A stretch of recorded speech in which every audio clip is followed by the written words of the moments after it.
વાગરા પોલીસને એક મોટી સફળતા હાથ લાગી છે। છેલ્લા 13 વર્ષથી ફેટલ અકસ્માતના ગુનામાં ફરાર થઈ કાયદાની પકડથી બચી રહેલા આરોપીને આખરે ઝડપી પાડવામાં આવ્યો છે। લાંબા સમયથી નાસ્તા પડતા આરોપીની ધરપકડ થતા પોલીસ વિભાગમાં ખુશીનો માહોલ જોવા મળી રહ્યો છે।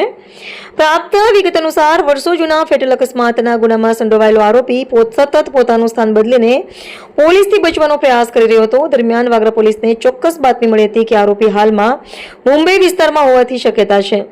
બાતમીના આધારે વાગરા પોલીસ દ્વારા સમગ્ર ઘટનાની ગંભીરતાથી તપાસ હાથ ધરવામાં આવી હતી।